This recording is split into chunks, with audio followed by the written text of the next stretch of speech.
হানি বেজে মানুষের অত্যাচার মানুষ আর হতে সহ্য করব আর 6-7 বছর ধরে মানুষের জ্বালাত দেয় তাহা নাই আর কি হই মা হনিকের তো অভিযোগ নাই দাগ আছে তারে হয়তো এখানেই হোক অন্য কোথায় হোক আঘাত করছে বা পূর্বের আঘাতও আছে তার সে মানসিক ভারসাম্যহীন মামলা হবে আমরা মামলা নিব। চট্টগ্রামের রাউজানে কর্ণফুলী নদীর পাড় থেকে এক মানসিক ভারসাম্যহীন ব্যক্তির লাশ উদ্ধার করেছে পুলিশ। আজ বুধবার বেলা 1টার দিকে উপজেলার বাগওয়ান ইউনিয়নের 5 নম্বর ওয়ার্ডের ফাঁসকাইন গ্রামের রূপন দেবনাথের লাশ নদীর পাড়ে দেখতে পেয়ে স্থানীয় লোকজন পুলিশকে খবর দেন। পরে পুলিশ এসে লাশ উদ্ধার করে মরদেহ সুরাতহাল রিপোর্ট করে ময়না তদন্তের জন্য চট্টগ্রাম মেডিকেল কলেজ হাসপাতালে প্রেরণ করেন। নিহত রূপম ওই এলাকার ননী গোপালনাথের ছেলে।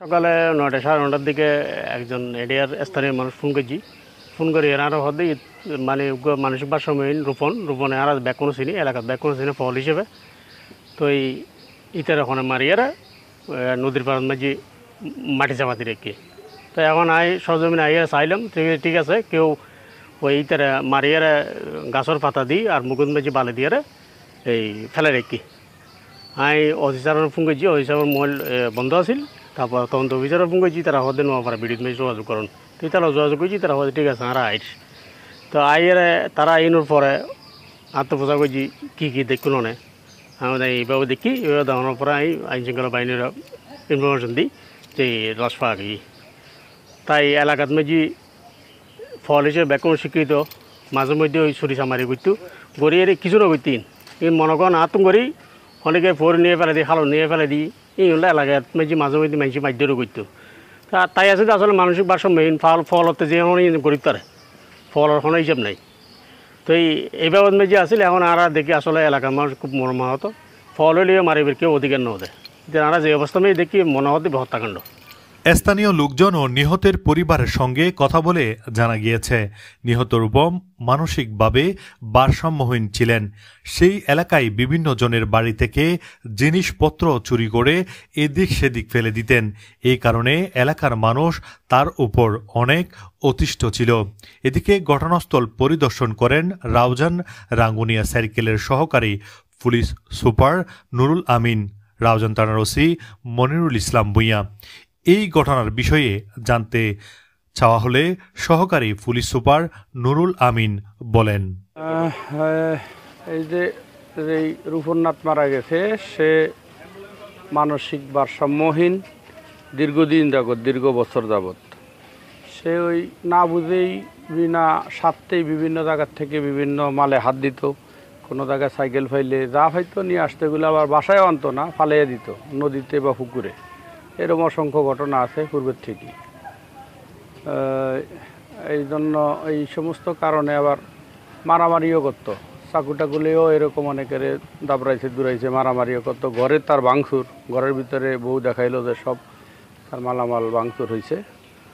তো কালকের এরকম ঘটনা ওই যে পরশুদিন একটা সাইকেল এক জায়গার থেকে আনছে, কোথায় ফালে দিছে কোথায় খুঁজে পাচ্ছিল না, এরকম একটা ঘটনাও আছে। আবার তার যে চাচার ঘর আছে পাশে সেটা তো পায়খানা করে দিছে, সেগুলা নিয়েও অসন্তুষ্ট ছিল, দীর্ঘদিন অত্যাচারিত, এটাও নিয়ে অসন্তুষ্ট।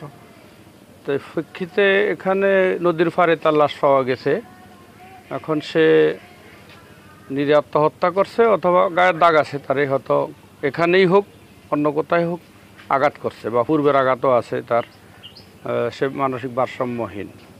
মামলা হবে, আমরা মামলা নিব। তার পরিবারের সাথে কথা হয়েছে, তারা যে বাদীই মামলা দেবে, আমরা মামলা নিব, তদন্ত করব, তদন্ত সাপেক্ষে দেখা যাবে আসলে মৃত্যু হয়েছে এইটাই কথা। কারণটা পরে পাওয়া যাবে, কারণটা পরে পাওয়া যাবে, কিন্তু সে ভারসাম্যহীন ছিল এইটা সত্য। অনেক দিনই রাত্রে সে বাড়িতে থাকতো না, বাইরে থাকতো।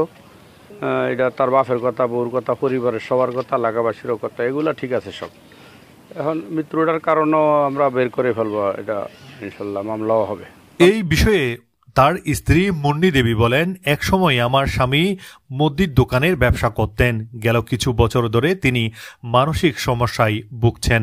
মানসিক সমস্যার কারণে তিনি প্রায় সময়ে ঘরের জিনিসপত্র ভাঙচুর করতেন। কিছু নদের চুরি চাদি করে আর না এক কারণ না রাখি আর মাইফলও না রাখে দাঁড়া আলি মাগে হাইও মেশে তো কুজে হাইও তো হারাতে একদিন আর হাইতাম নাই তো এই বেগি ফাজা হালিয়ে তো হতুম বলে শুরু করে আনি দে ই তারা আইসি তারা এর মানে দত্ত চাইয়ে ধরি না পারে ধরি না পারে সাদর দুড়িয়ে উন্দা কুড়িয়ে শাশুর খাড়র দিন আমি আর তোর গরম মধ্যে বাংসুর করছি বাংসুর গরনা পরে দূর হাজব্যান্ড করছি দে হাজব্যান্ড আইবে গরনা পরে তবে তার আগে আইবি তারপর আবার রাতি আয় কেন শুনি পারে শনিকের হাজা শনিকের তো অভিযোগ নাই স্যার এই যে স্যার শনিকার যে আজ 6-7 বছর ধরে মাইসু ক্ষতি করে কত না ক্ষতি করে আর হিন্দু মুসলিম সত্যি শনিকারে টিকতো না ওদের রাতারাতি মাইসু বন্ধু সদি বাঁধি রেখি গাছু করে বাঁধি রেখি টিকি না সিল দি বাঁধি রেখি সিল তো ছুড়ি গাই গই আহানি বেজে মাইসুর তো সাগর মাইসু আর হতে সহ্য করব আজ 6-7 বছর ধরে মাইসুর জ্বালাত দেয় তাহা নাই আর কি হই মা শনিকের তো অভিযোগ নাই আর হারু দিদিম অভিযোগ আর মাইফর আজ মাইফকে বিয়ে দেয় 14 দিন ঈদ আজ কষ্ট করে বহুত কষ্ট করে বিয়ে দিদি আগে একটা মুদির দন আছে ছোট হারে মুদির দন করতে দে গত 7 বছর ধরে মানসিক ভাবে রিকে গিয়ে বৈদ্য দেখা ডাক্তার দেখা কোনো কিছু ভালো করি না আর বিবেরা চুরির কারণে মানুষ শুধু তার বিরুদ্ধে বিচার নিয়ে আসতেন। আজকে সবকিছুর অবসান হয়ে গিয়েছে, আর কেউ অভিযোগ নিয়ে আসবেন না। কে বা কারা মেরেছে আমি জানি না, তবে কারো বিরুদ্ধে আমাদের অভিযোগ নেই। আমার 3 কন্যার মধ্যে প্রথম কন্যার মাত্র 14 দিন আগে বিয়ে হয়েছে বলে তিনি জানান। আমির হামজা, বিহঙ্গ টিভি, রাউজান, চট্টগ্রাম।